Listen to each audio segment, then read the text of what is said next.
Let's discuss. Does your turntable really matter? Well, in a word, no, but it's a lot more complicated than that. I posed this simple question to the TMR Facebook community, and I got a ton of really interesting, well thought out responses. So I want to share some of them with you and my reaction to them, and I encourage you to watch this whole video and then leave your thought in the comments. Also, if you haven't liked this video or hit the subscribe button, this would be a great time to do so, and I'd really appreciate it. One thing that I'll talk about before we dive into everyone's comments is that there are really two different types of vinyl fans. There's listeners and collectors. And yes, many of us fall into both categories, myself included, but the goal of either group is completely different, and this video is more for the listeners. Pure collectors who value, rare and limited things overall and cool variants and things like that. They love vinyl for the aesthetics and for building a collection. Obviously, the turntable doesn't matter as much because you're not really in it for the sound, and that's totally fine.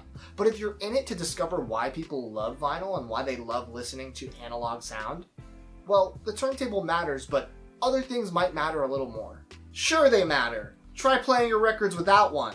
I just thought that was a funny response. That just kind of solves the whole question right there. Yeah, you can't play records without a turntable, so yeah, they matter.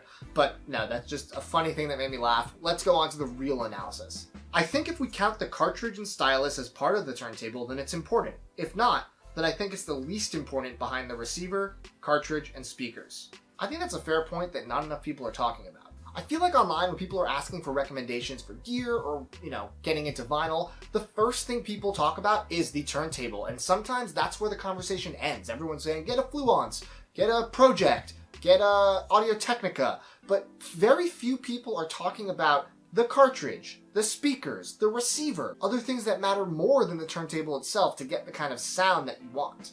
Ultimately, I feel like the turntable is more for preventing problems during playback due to how it's constructed than it is actually enhancing the sound itself. Each table, stylus, cartridge, speakers, etc. will make the same record sound vastly different. What might sound great to one person may sound terrible to the other. That's another really good point. The interesting thing about turntable cartridges and speakers is that it is not a linear path from bad sound to good sound. Different cartridges and speakers will color sound in different ways depending on their construction. It may bring out the bass, it may make the music brighter. There's a lot of different factors, and what might sound good to one person might sound terrible to someone else. I think it just depends on how much of an audiophile you are to an extent. Some people listen casually, so they don't need a $500 turntable, while on the other hand, some people are hardcore into the hobby, music in general, and as such, can really pick out small imperfections while listening, so they opt for a more high-end setup. This also is true. There are objectively diminishing returns as your gear gets more and more expensive. Now, there definitely are people that can decipher the difference as you rise through the ranks from sound quality to sound quality, but for your average music fan with maybe untrained ears, they may not be able to tell the difference between a $300 and $700 turntable. It really depends person to person what your goals are when you're listening and what your experience is with music. 100% matters. Records are not cheap. Playing them on garbage makes zero sense to me.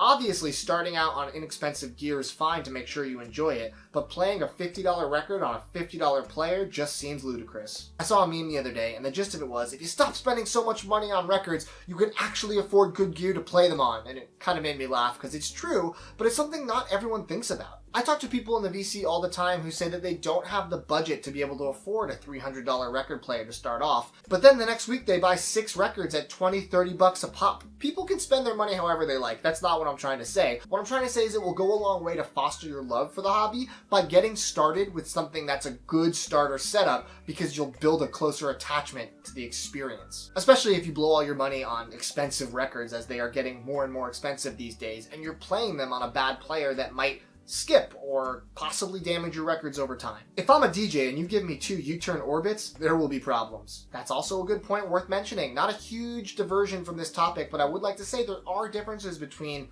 record players and DJ turntables. DJ turntables tend to be a little louder with their motor and also track a little heavier, which could be worse for your records. They're for performing. And if you want a reference turntable or something that's a little more analytical for listening, you're not going to want to use a Stanton or a Newmark. Vice versa, you don't want to use a Clearaudio concept when you're up DJing. That's probably not going to satisfy your needs. I feel like it matters to a point, but like others said, it depends on why you listen to vinyl. I know people that listen to their equipment more than they listen to the music. That's a funny thought, but also very true. The audiophile community knows a lot about music and sound. It's a wealth of knowledge that I've learned a lot from people whose opinions and knowledge I respect over the years. But there are some people in there that seem to focus more on the playback than the magic of the music itself. At a certain point, it becomes obsessing over every little nuance of your gear to make sure everything is replicated perfectly, and how can I upgrade this part of my chain to get marginally better sound here, and it stops being an enjoyable experience to listen to vinyl and starts being a little too scientific. Remember, it's about listening to music, enjoying music, loving music. I would say how much your turntable matters is objective up to a certain level, and then becomes more subjective. Like, in order for it to really make sense for you to be investing in vinyl, you need to have a turntable that reproduces the sound at a level that is at least as good, if not better, than other media music formats.